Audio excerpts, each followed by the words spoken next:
नमस्कार दोस्तों, स्वागत है आपका अपने YouTube channel bio of by Virendra sir पे। दोस्तों, हमने पिछले वीडियो में जो अपना 13वां लेसन है, इसके अंदर वृद्धि दर को प्रभावित करने वाले कारकों के बारे में अध्ययन किया था। इससे आगे का हमारा टॉपिक है वृद्धि नियामक पदार्थ। जो साथी नए जुड़े हैं वे हमारे चैनल को सब्सक्राइब अवश्य करें। आज का हमारा टॉपिक है वृद्धि नियामक पदार्थ। चलो स्टार्ट करते हैं।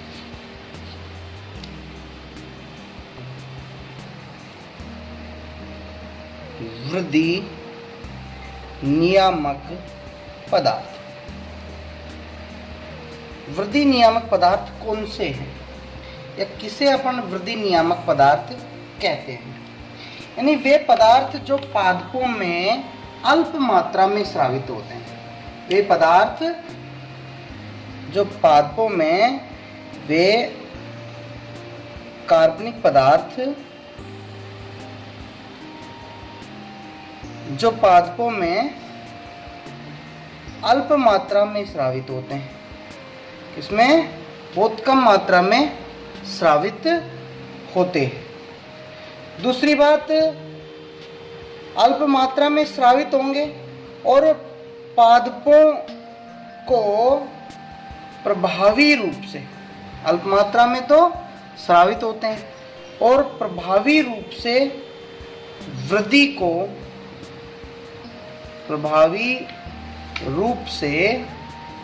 को क्या करते हैं? नियंत्रित करते हैं। उन्हें अपन वृद्धि नियामक पदार्थ कहते हैं। उन्हें क्या कहा जाता है? वृद्धि नियामक पदार्थ कहा जाता है। इनकी अल्प मात्रा ही पादपों के अंदर वृद्धि को नियंत्रित करती है। अब ये जो वृद्धि नियामक पदार्थ हैं, इनके लिए हार्मोन शब्द का उपयोग अर्थात वृद्धि नियामक पदार्थों हेतु हार्मोन शब्द का उपयोग सबसे पहले किसके द्वारा किया गया? सैच द्वारा किया गया। सबसे पहले किसके द्वारा किया गया? सैच द्वारा हार्मोन शब्द का उपयोग किया गया। कब? 1892 के अंदर, 1892 में।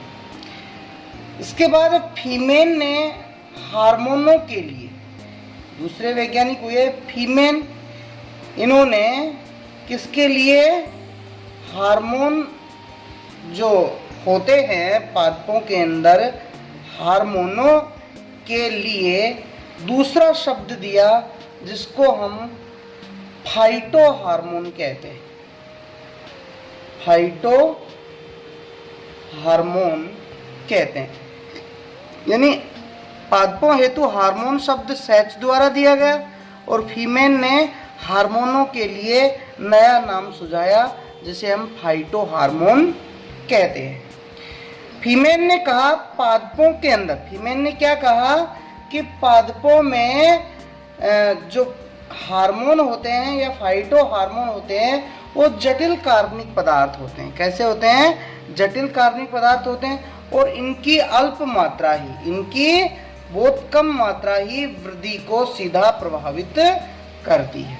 इनकी बहुत कम मात्रा ही वृद्धि को डायरेक्ट रूप से प्रभावित करती है।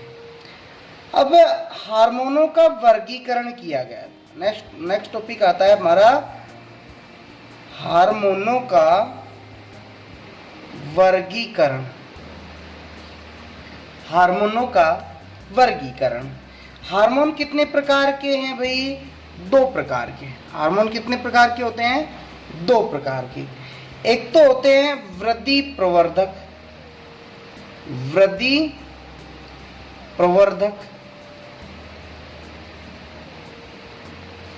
हार्मोन, वृद्धि प्रवर्धक हार्मोन, और दूसरे होते हैं वृद्धि को, ये तो प्रवर्धित करेंगे अर्थात बढ़ाएंगे, अर्थात वृद्धि को बढ़ाते हैं, और दूसरे जो वृद्धि को रोकते हैं, दूसरे वे हैं जो वृद्धि को रोकते हैं, उन्हें क्या कहा जाता है?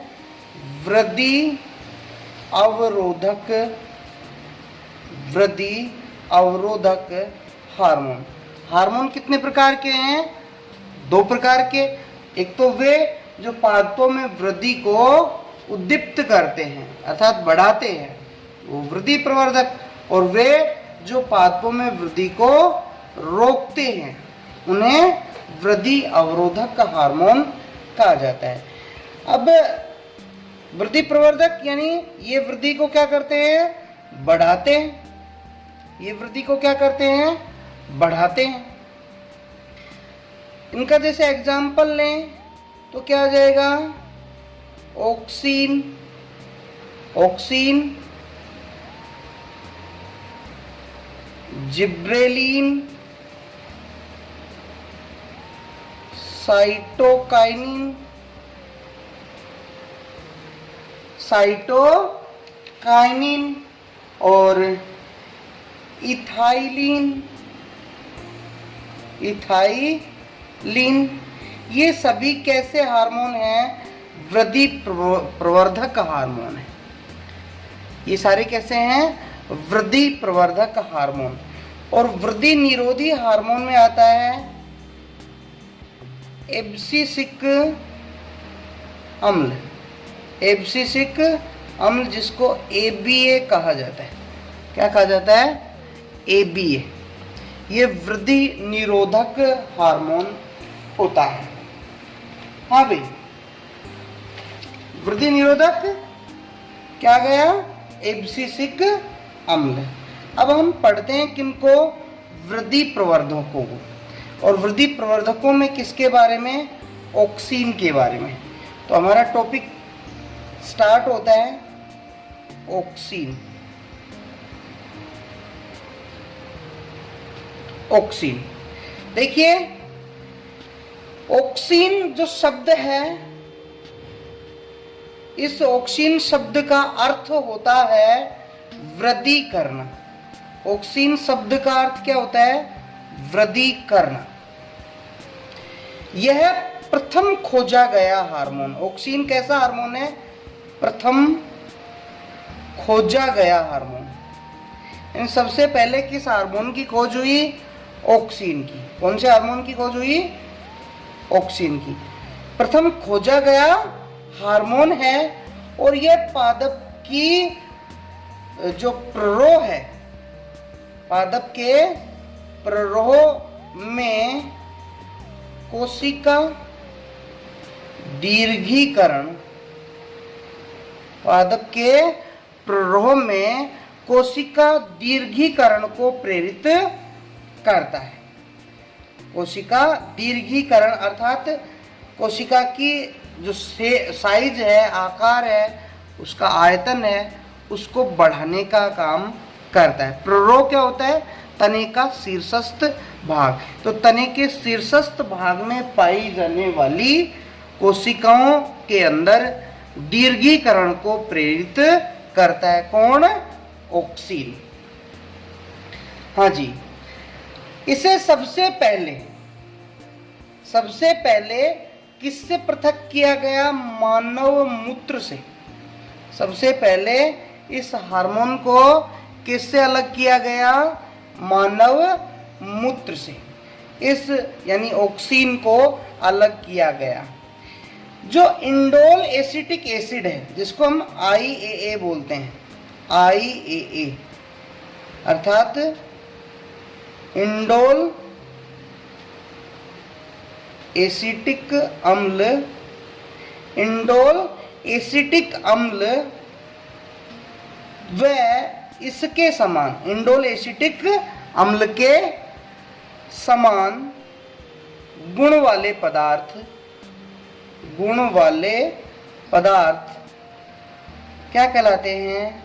ऑक्सीन कहलाते हैं। ऑक्सीन कहलाते हैं। अर्थात IAA और इसके समान जिनके अन्य गुण हैं, जिस तरह से IAA कोशिका प्ररोह, कोशिका दीर्घीकरण को प्रेरित उद्दीप्त करता है, उसी प्रकार से IAA के समान गुण वाले अन्य जो कार्बनिक पदार्थ हैं जो प्रोशीर्ष कोशिका दीर्घीकरण को प्रेरित करते हैं, क्या कहलाते हैं? ऑक्सीन कहलाते हैं। हाँ जी, चार्ल्स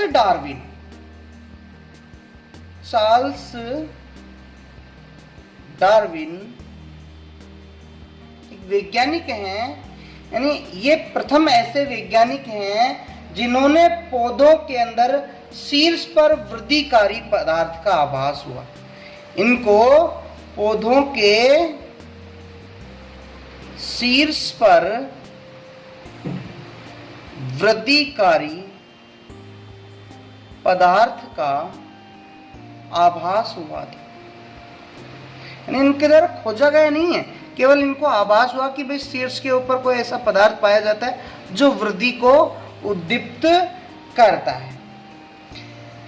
इनके द्वारा प्रयोग किए गए किसके ऊपर? एक घास है जिसको केनेरी घास कहते हैं। क्या कहते हैं? केनेरी घास के ऊपर प्रयोग किए गए। और इस कैनेरी घास के ऊपर जो प्रयोग किए थे चार्ल्स डार्विन ने, इनको अपनी जो पुस्तक, अर्थात चार्ल्स डार्विन ने एक पुस्तक लिखी, the power of movement in plant,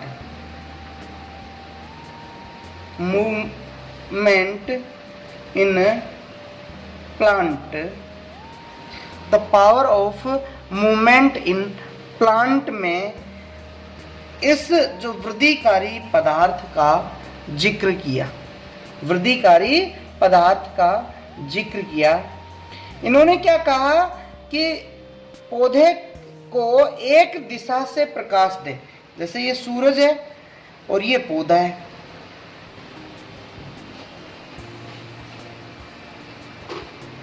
एक दिशा से प्रकाश दें। किधर से? केवल एक दिशा से प्रकाश दिया जाए।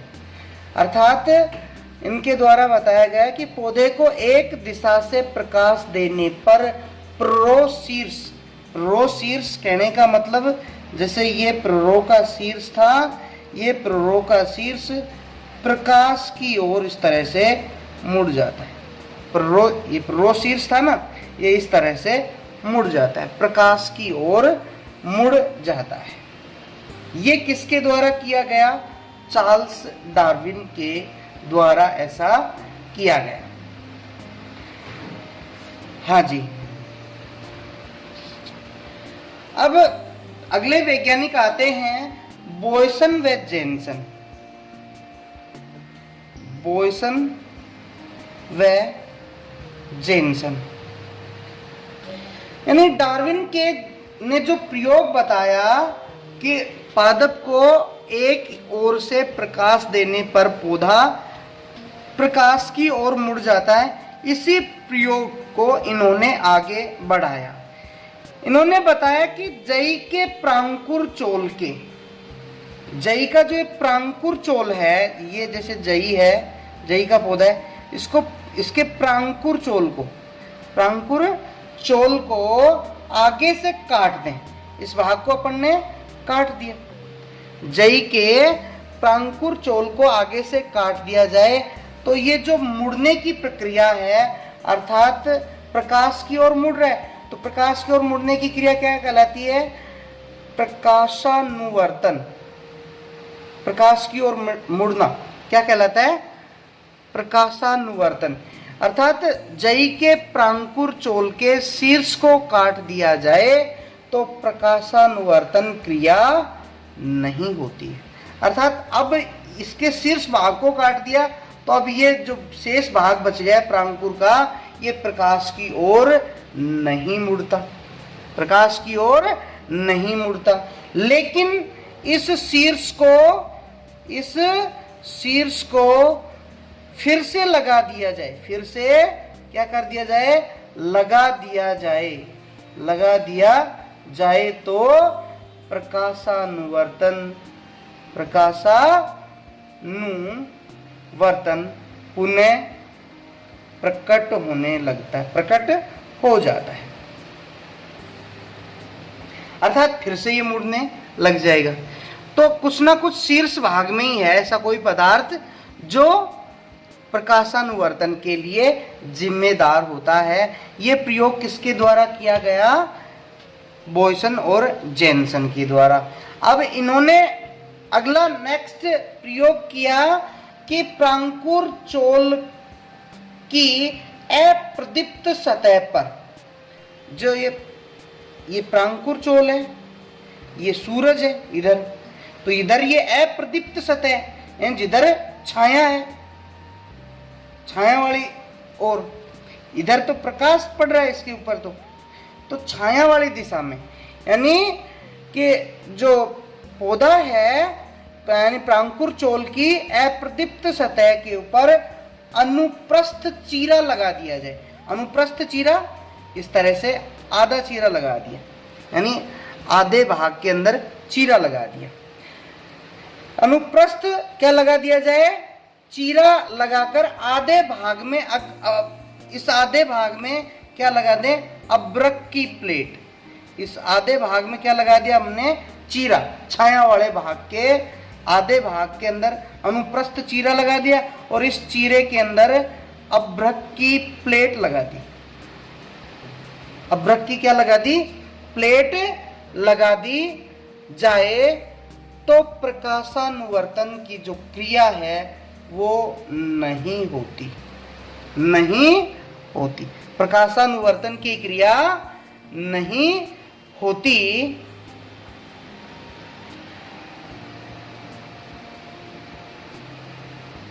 लेकिन चीरा व अब्रक की प्लेट, ये तो क्या किया था अपन ने? छाया वाली दिशा में क्या किया था? अपन ने चीरा लगाया और प्लेट लगाई, तब तो प्रकाशानुवर्तन नहीं हो रहा। लेकिन यदि ये चीरा और प्लेट किधर लगाएं? प्रकाश की ओर या प्रदीप्त सतह की ओर लगाए तो ये प्रकाशानुवर्तन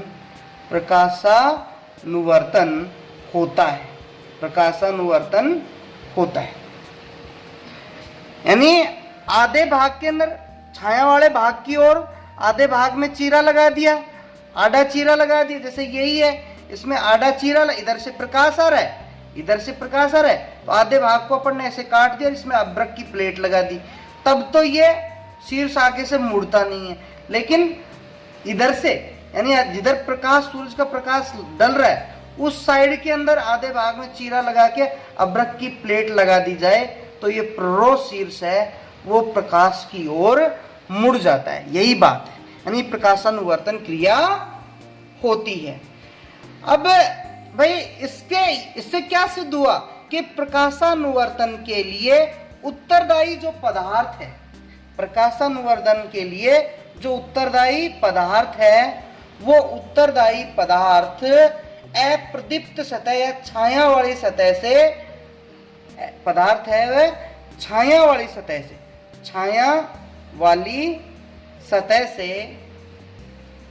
से नीचे की ओर स्थानांतरित होता है। भाई इस स्थिति में तो स्थानांतरित छाया वाली, भाई अब्रक की प्लेट लगा दी, इस स्थिति में तो स्थानांतरित हुआ नहीं, और इस स्थिति के अंदर स्थानांतरित हो जाता है जब प्रकाश की ओर क्या लगाई जाती है? प्लेट लगाई जाती है। तो जो ये जिम्मेदार जो पदार्थ है जो प्रकाशानुवर्तन के लिए, वो छाया वाली दिशा से नीचे की ओर स्थानांतरित होता है, जो किसके लिए जिम्मेदार है? प्रकाशानुवर्तन के लिए जिम्मेदार होता है। हाँ भाई, ऑक्सीन है, इसकी खोज का श्रेय, ऑक्सीन की जो खोज है इसका श्रेय F.W. वेंट को जाता है। यानी खोज करने वाले कौन है ऑक्सीन की? F.W. वेंट। अब तक तो यही चल रहा था कि भाई कोई ऐसा पदार्थ है जो प्रकाशानुवर्तन के लिए भाई प्रकाशानुवर्तन करता है, प्रोशीर्ष को मोड़ता है। लेकिन F.W. वेंट ने क्या किया? इस ऑक्सीन की खोज की। इनके द्वारा ऑक्सीन किसमें खोजा गया? जई के प्रांकुर चोल के अंदर, प्रांकुर चोल में किसको खोजा गया? ऑक्सीन को खोजा गया। इनके द्वारा बताया गया कि प्रांकुर चोल को एक ओर से प्रकाश दिया जाए तो प्रकाश क्षेत्र में ऑक्सीन की मात्रा कम हो जाती है। यानी जैसे ये प्रांकुर चोल है, इसको एक ओर से क्या दे रहे हैं? प्रकाश दे रहे हैं, तो क्या होता है? प्रकाश वाले क्षेत्र से जो ऑक्सीन है वो छाया वाले क्षेत्र में चला जाता है। किधर चला जाता है? छाया वाले क्षेत्र की ओर स्थानांतरित हो जाता है। इस वजह से प्रकाश वाली सतह के ऊपर ऑक्सीन की मात्रा कम हो जाती है और छाया वाले क्षेत्र की ओर ऑक्सीन की मात्रा बढ़ जाती है। छाया वाले क्षेत्र की ओर ऑक्सीन की मात्रा क्या हो जाती है? बढ़ जाती है। अर्थात प्रकाशिक क्षेत्र में तो ऑक्सीन कम हो जाता है और अप्रकाशिक क्षेत्र के अंदर ऑक्सीन की मात्रा बढ़ जाती है, और जो बढ़ी हुई मात्रा जो अप्रकाशिक क्षेत्र में है वो कोशिका दीर्घीकरण को प्रेरित करती है। अर्थात इधर वाली जो कोशिकाएं हैं ये ज़्यादा बड़ी हो जाती हैं, इधर वाली कोशिकाएं क्या हो जाएंगी? आकार में ज़्यादा बड़ी हो जाएंगी। इस वजह से जो प्रांकुर चोल है वो किधर? प्रकाश की ओर मुड़ जाता है। प्रकाश की ओर क्या हो जाता है? मुड़ जाता है। इनके द्वारा ऑक्सीन की परिभाषा दी गई कि वे कार्बनिक पदार्थ जो 0.01 मोलर से भी कम सांद्रता में उपलब्ध हो, सांद्रता में मौजूद हो और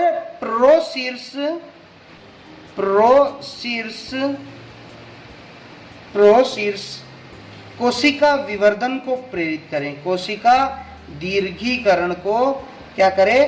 प्रेरित करे। उसे हम ऑक्सीन कहते हैं। उसे क्या कहते हैं? ऑक्सीन कहा जाता है। किसके द्वारा कहा गया ये बात? FW वेंट के द्वारा।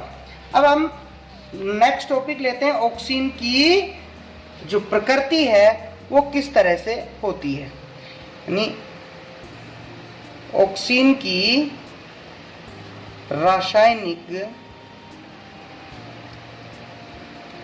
प्रकृति, ऑक्सीन की रासायनिक प्रकृति। कोगले एक वैज्ञानिक हुए, कोगले ने जई के प्रांकुर चोल में वक्रता प्रेरित करने वाला जो पदार्थ है उसको नाम दिया ऑक्सीन। अगर आपसे कोई पूछे ऑक्सीन को खोजा किसने, तो आप कहोगे FW वेंट ने। और ऑक्सीन का नामकरण किसने किया? यानी ऑक्सीन नाम किसके द्वारा दिया गया? कोगल के द्वारा। ऑक्सीन नाम किसके द्वारा दिया गया? कोगल के द्वारा ऑक्सीन नाम दिया गया।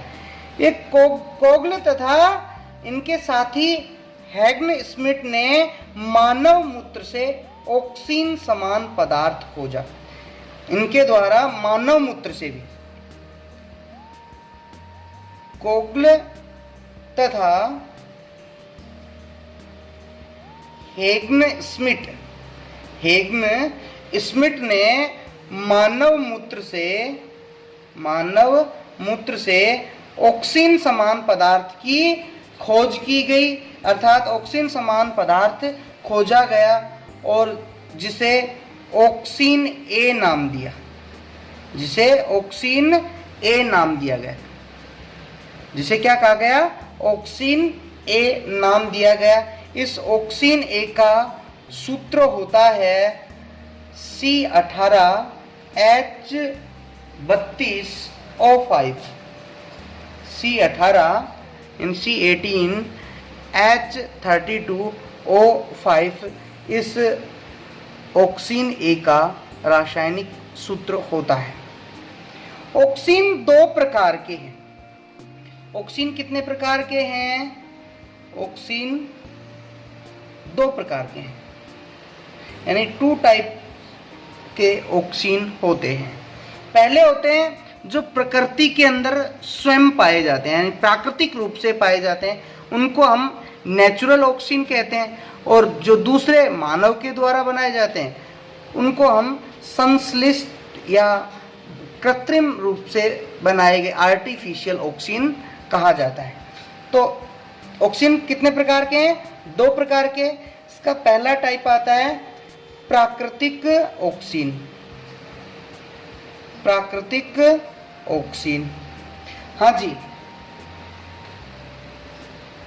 यानी वे ऑक्सीन जो प्रकृति में भाई स्वयं उपस्थित होते हैं या प्रकृति के अंदर पाए जाते हैं, क्या कहलाते हैं?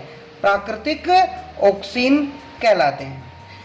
अब ये जो कोगले एवं उनके साथियों ने मानव मूत्र से ही, कोगले एवं उनके साथियों ने मानव मूत्र से ही एक अन्य पदार्थ और खोजा। मानव मूत्र से ही एक अन्य पदार्थ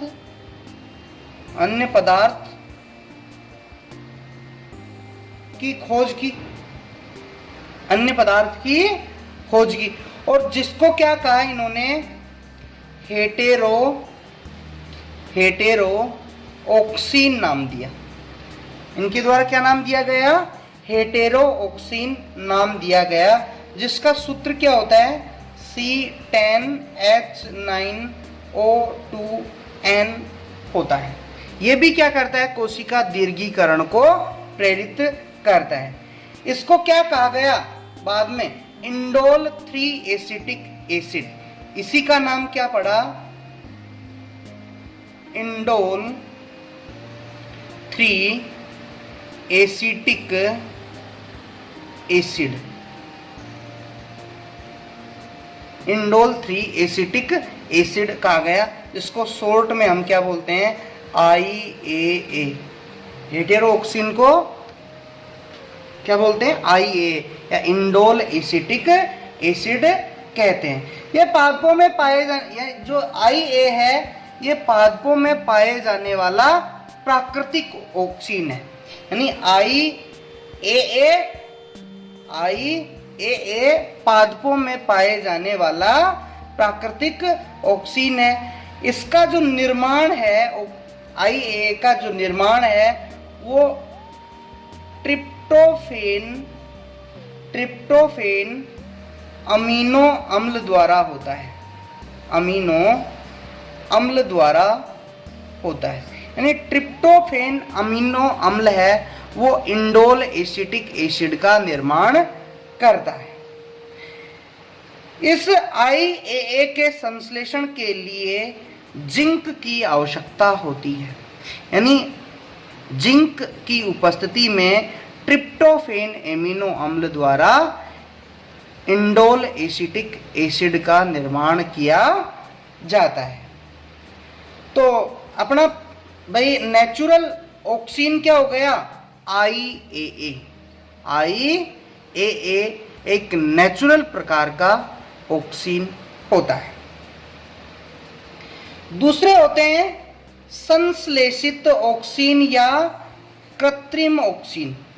कृत्रिम या संश्लेषित यानी बनाए गए मानव के द्वारा संश्लेषित ऑक्सीन, यानी कुछ रासायनिक पदार्थ जो मानव द्वारा बनाए जाते हैं तथा ऑक्सीन की तरह काम करते हैं, यानी ऑक्सीन की तरह काम करते हैं, मानव के द्वारा बनाए गए हैं, उनको हम संश्लिष्ट ऑक्सीन कहते हैं। यानी मानव निर्मित है, ये मानव निर्मित होते हैं। कैसे होते हैं? ये मानव निर्मित ऑक्सीन है। इसके एग्जाम्पल आते हैं IBA, इंडोल ब्यूटायरिक अम्ल, इंडोल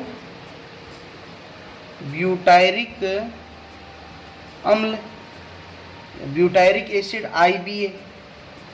इसके अलावा NAA, नेफ्थेलीन एसिटिक अम्ल, NAA नेफ्थेलीन एसिटिक एसिड। इसके अलावा 2,4-D इसका पूरा नाम होता है डाइक्लोरो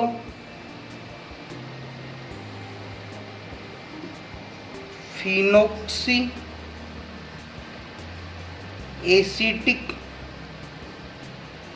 एसिटिक अम्ल, डाई क्लोरोफिनोक्सी एसिटिक अम्ल। इसके अलावा एक और है 2,4,5-T, इसको हम बोलते हैं ट्राई क्लोरोफिनोक्सी एसिटिक अम्ल। ये कैसे हैं?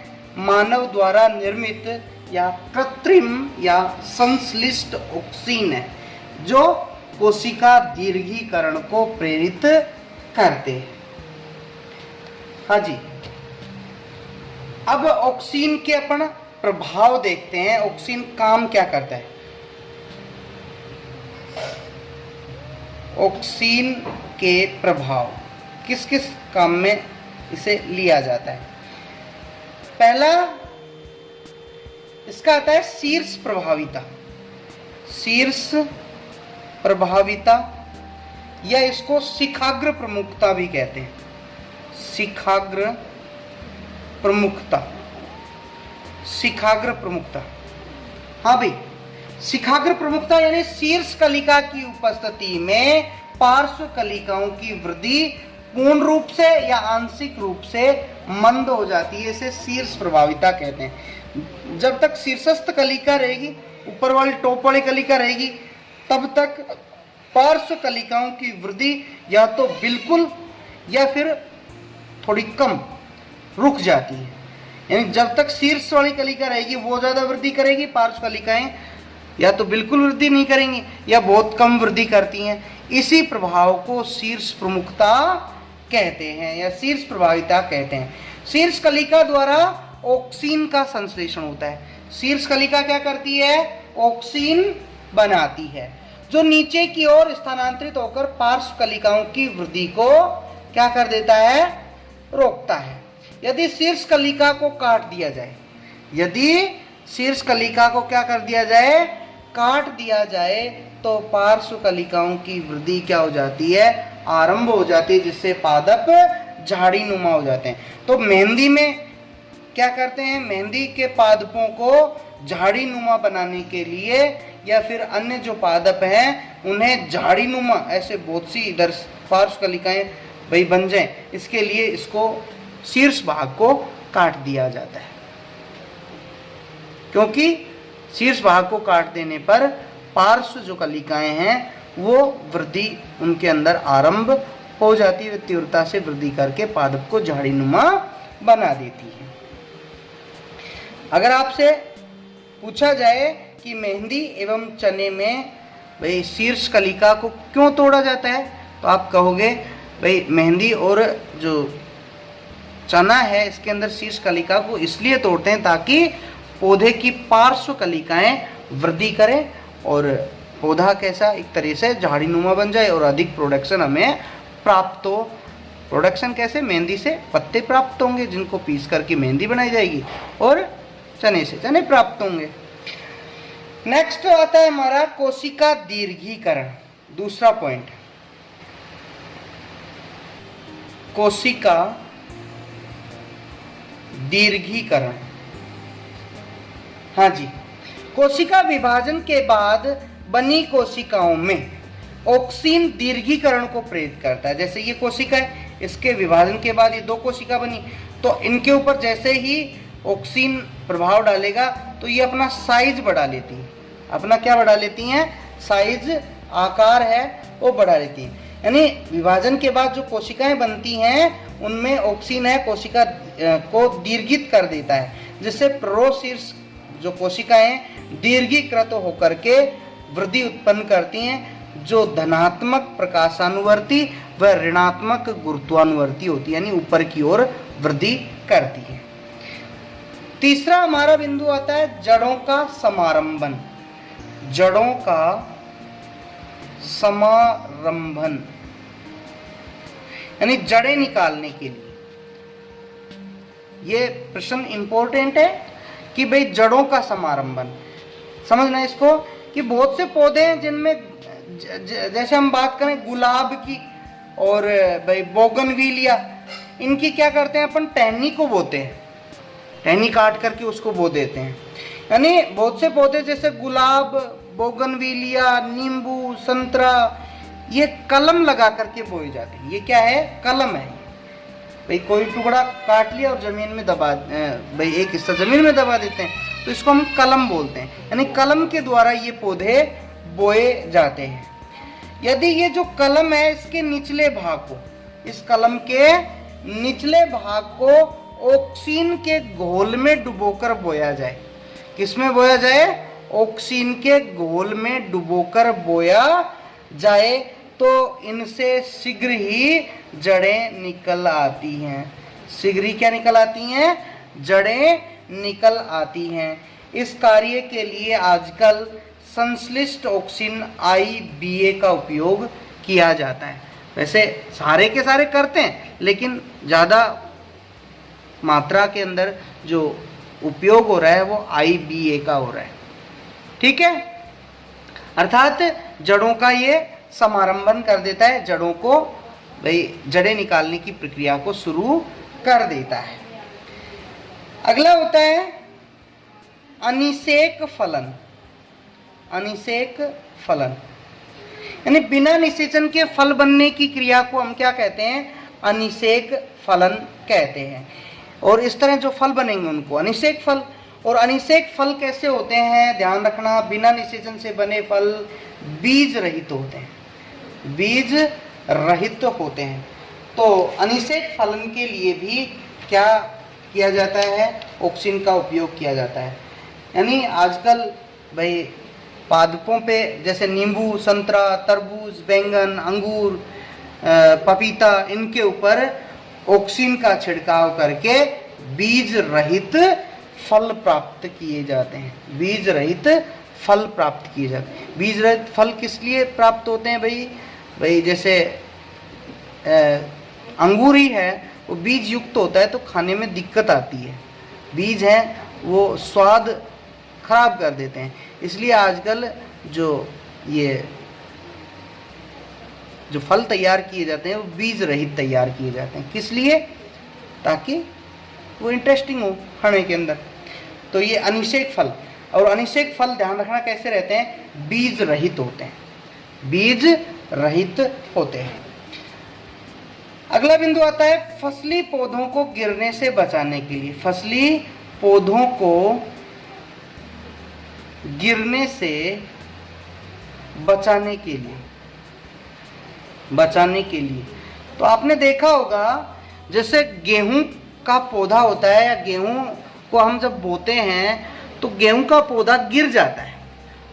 अर्थात जैसे तेज हवा चलती है तो हवा के साथ पौधे हैं वो भूमि पे गिर जाते हैं, और जब पौधे भूमि पे गिर जाते हैं तो उत्पादन में कमी आ जाती है, उत्पादन घट जाता है। ऐसी स्थिति में क्या किया जाए, जब पौधे छोटे होते हैं, गेहूं के पौधे जब छोटे होते हैं, उस छोटे पौधों पर ही ऑक्सीन छिड़क दिया जाए। छोटे पौधों पर ही क्या छिड़क दिया जाए, ऑक्सीन छिड़क दिया जाए, तो इनका जो तना है वो नीचे से मजबूत हो जाता है। तना कैसा हो जाता है, मजबूत हो जाता है, और यह पौधों को गिरने से बचाता है, ताकि किसान को भाई उत्पादन के अंदर जो क्षति हो रही है वो ना हो।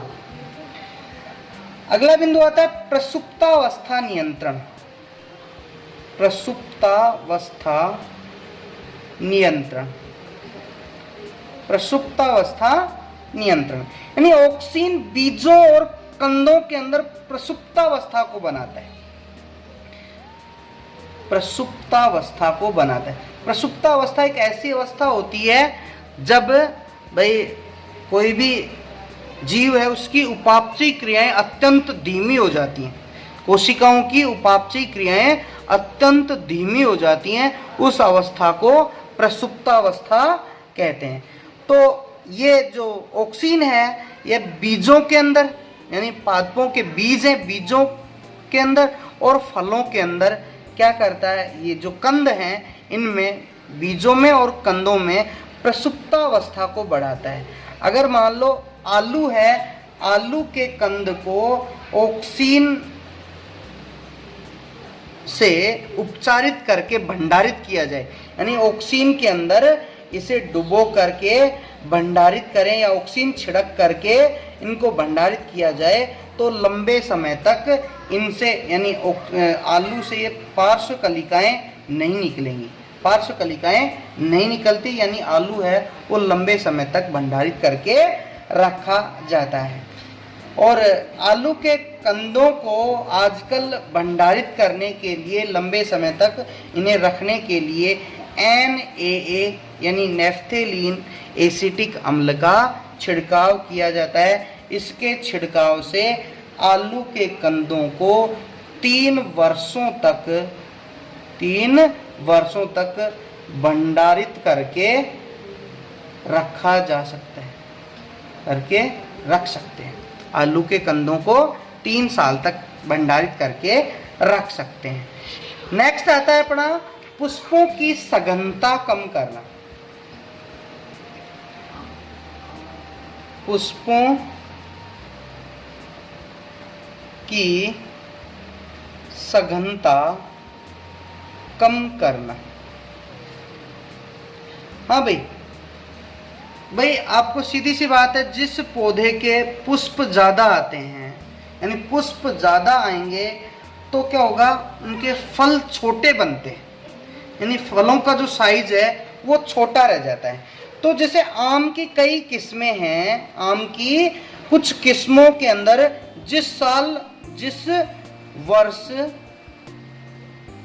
पुष्प ज़्यादा आते हैं, जिस वर्ष पुष्प ज़्यादा आते हैं, पुष्प ज़्यादा आएंगे तो सीधी सी बात है फल का साइज छोटा रह जाता है। तो जिस वर्ष पुष्प ज़्यादा आते हैं तो फल भी वैसे संख्या में ज़्यादा लगेंगे तो सीधी सी बात है उनका साइज छोटा रह जाता है। लेकिन फल के आकार को अगर हम बढ़ाना चाहें तो जब फूल खिलते हैं उस टाइम NaA नेफ्थेलीन एसिटिक एसिड का छिड़काव किया जाए तो जो अधिक मात्रा में पुष्पन की क्रिया हो रही है वो नियंत्रित मात्रा में होती है, अर्थात अधिक पुष्पन नहीं होता।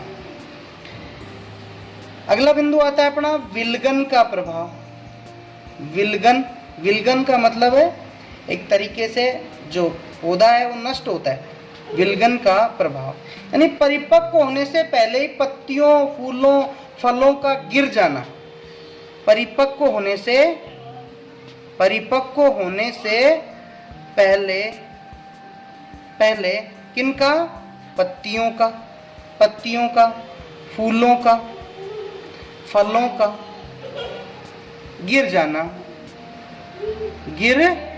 क्या कहलाता है, विलगन कहलाता है।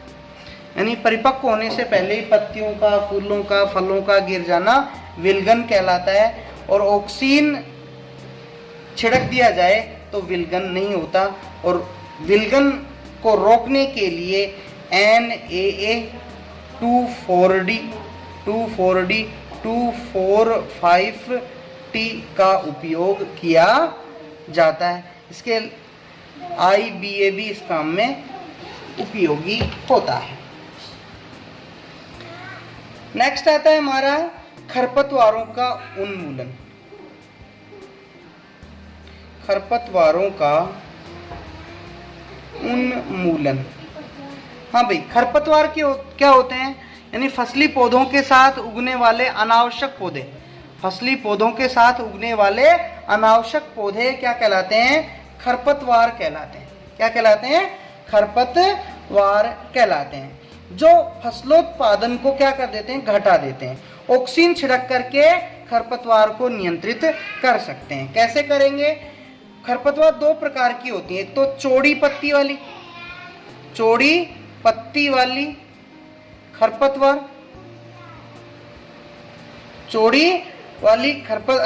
पत्ती वाली जो खरपतवार होती हैं उनके लिए तो 2,4-D व 2,4,5-T का उपयोग करते हैं। और सकरी पत्ती या जिसको घास पत्ती बोलते हैं, घास पत्ती वाली जो खरपतवार हैं उनके लिए डेलापेन,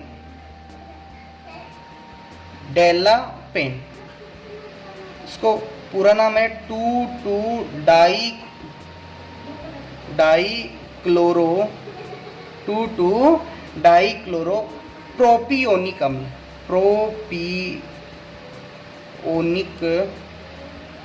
प्रोपियोनिक अम्ल, यानी चौड़ी पत्ती खरपतवार के लिए तो किसका उपयोग किया जाता है? 2,4-D और 2,4,5-T का उपयोग किया जाता है। और संकरी पत्ती या घास पत्ती खरपतवार के लिए डेलापेन या 2,2-डाइक्लोरोप्रोपियोनिक अम्ल का उपयोग करते हैं।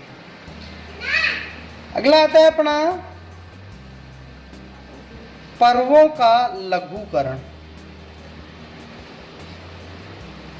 हाँ भाई, कुछ पौधे जैसे अपन बात करें नाशपाती में, सेब में, लघु शाखाओं पे क्या लगते हैं? फल लगते हैं। लघु, जितनी शाखा छोटी होगी उतने ही ज़्यादा फल आएंगे। और भाई शाखा को मतलब हमें भाई जो पर्व हैं इनको क्या करना है? छोटा करना है।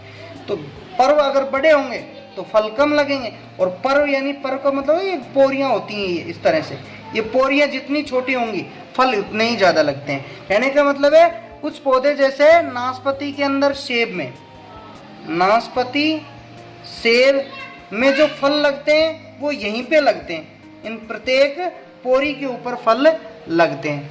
तो जितनी पोरियां ज़्यादा होंगी उतने ही फल ज़्यादा लगेंगे। तो इन पोरियों का साइज घटाने के लिए किसका उपयोग किया जाता है? NAA का। किसका उपयोग करते हैं? NAA का छिड़काव कर दिया जाता है। तो ये जो साइज है पर्वों का वो छोटा हो जाता है और उत्पादन बढ़ जाता है। नेक्स्ट आता है अपना ऊतक संवर्धन। ऊतक संवर्धन यानी ऑक्सीन का उपयोग आजकल टिश्यू कल्चर के अंदर भी ऊतक एवं अंगों के निर्माण में करते हैं। ऊतक अंगों के निर्माण में किसका उपयोग किया जाता है? ऑक्सीन का उपयोग किया जाता है। किसमें? टिश्यू कल्चर के अंदर। टिश्यू कल्चर में ऑक्सीन का उपयोग ऊतक एवं अंगों के निर्माण में किया जाता है। तो आज का हमारा टॉपिक यहीं पे समाप्त होता है, अर्थात यहाँ पे अपना ऑक्सीन है वो कंप्लीट हो जाता है। जिब्रेलिन को हम नेक्स्ट वीडियो में पढ़ेंगे। धन्यवाद।